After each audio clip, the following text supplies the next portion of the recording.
আপনারা পেট্রো বাংলার কাছে যান। পেট্রো বাংলায় গেলে তারা বলে কর্ণফুলীর কাছে যান। তো আমরা এভাবে হেনস্থার শিকার হয়েছি প্রায় 5 বার, আজকে চূড়ান্ত। আমরা মূলত জানতেই আসি যে আমাদের এই নিয়োগ পেঁচানো কেন হচ্ছে। অলরেডি 3 বার প্রকাশ করছে এবং 3 বার স্থগিত করছে। এই দূরত্ব স্থগিতকৃত ভাইবা তারিখ ঘোষণা করতে হবে।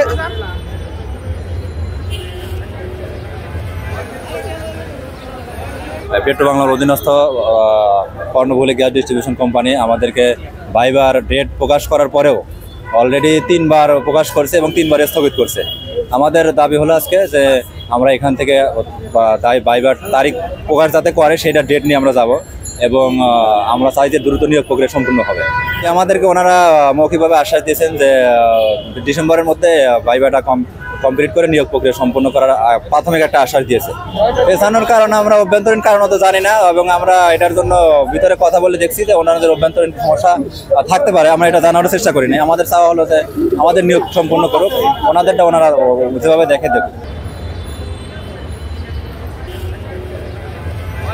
এই 17 ক্যাটাগরির মধ্যে একটি ক্যাটাগরির 2 দিনের ভাইবা স্থগিত করা হয় জুলাই অভ্যুত্থানের সময়। পরবর্তীতে সেই স্থগিতকৃত ভাইবার তারিখ ঘোষণা করলেও পুনরায় আবার সেই ভাইবা স্থগিত করা হয়, কিন্তু সেই স্থগিতকৃত ভাইবার তারিখ আর ঘোষণা করতেছে না এবং আমাদের রেজাল্টও প্রকাশ করতেছে না। তাই আমাদের একটাই দাবি, এই দূরত্ব স্থগিতকৃত ভাইবার তারিখ ঘোষণা করতে হবে এবং দূরত্ব রেজাল্ট প্রকাশ করতে হবে। আমাদের কয়েকজন প্রতিনিধি ভিতরে গেছে, ওনাদের সাথে কথা বলতেছে। আমরা 23 অক্টোবর যখন আন্দোলন করছিলাম তখন ওনারা আমাদেরকে আশ্বস্ত করছে যে ওনারা একটা ডেট দিবে এবং এটা সম্পর্কে ওনারা জানাবে এবং দেখবে, কিন্তু আজ এতদিন পরেও ওনারা দেখে নাই বা ওনারা কোনো কিছু সম্পর্কে কোনো কিছু জানায় নাই, যার কারণে আমরা আবার আসছি। এবং আমাদের দাবি যতক্ষণ না ওনারা মেনে নিবে ততক্ষণ আমরা এখান থেকে যাব না। একটা শান্তিপূর্ণ আন্দোলন আমরা চালিয়ে যাব। কেন পেঁচানো হয়েছিল এ সম্পর্কে আমরা কেউই অবগত না। আমরা মূলত জানতেই আসি যে আমাদের এই নিয়োগ পেঁচানো কেন হচ্ছে, ওনারা আমাদেরকে এটা সম্পর্কে অবগত করুক।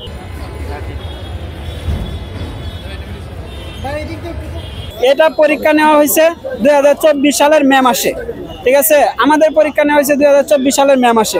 আমাদের ভাইবা শুরু হয়েছে 2024 সালের জুনের 29 তারিখ থেকে। আমি নিজে ভাইবা দিয়েছি জুনের 6 তারিখে, ঠিক আছে। তারপরে জুলাইয়ে যেহেতু আন্দোলন হলো, 17টা ক্যাটাগরি ছিল এই টোটাল সার্কুলারের মধ্য থেকে। 17টা ক্যাটাগরির মধ্যে প্রায় 90 জনের মতো লোক তারা নিবে। এর মধ্যে ভাইবা প্রক্রিয়া চলতেছিল, পরীক্ষা প্রক্রিয়া চলতেছিল। জুলাইয়ে আসলো, জুলাইয়ে 16টা ক্যাটাগরি ভাইবা কমপ্লিট হয়েছে। 17 নম্বর ক্যাটাগরির 2 দিনের ভাইবা বাকি ছিল, 30 থেকে 32 জন, 29 জনের ভাইবা বাকি ছিল। 2 দিন ভাইবা নিলেই কমপ্লিট, আর সেটা ডেট ছিল 19 জুলাই প্লাস 21 জুলাই। কিন্তু এই যে আন্দোলনের কারণে এটা স্থগিত করা হয়েছে। তারপরে অনেক দিন পর্যন্ত এটা স্থগিতই ছিল।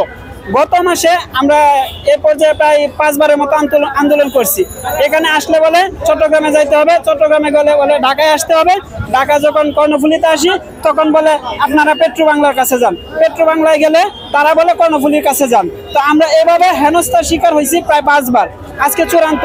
এর জন্য আমরা আসছি যে আজকে এক দফা এক দাবি, আমাদের ভাইবার ডেট দিতে হবে, প্লাস এই রেজাল্ট কমপ্লিট করে এই বছরের মধ্যে কার্যক্রম শেষ করতে হবে।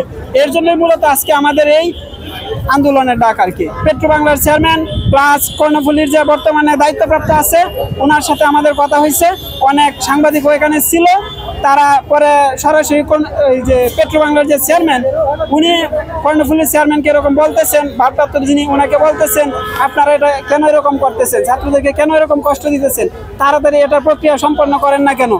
পরে ওনারা এরকম সিদ্ধান্ত দিল আগামী ডিসেম্বরের ভিতরে ইনশাল্লাহ এরকম ভাইবা কমপ্লিট করবে প্লাস রেজাল্ট পাবলিশ করবে। সংবাদ, ফিচার ও অনুষ্ঠানের জন্য ভিজিট করুন সংবাদ প্রকাশের ওয়েবসাইট এবং যুক্ত থাকুন ফেসবুক পেজ ও ইউটিউব চ্যানেলের সঙ্গে।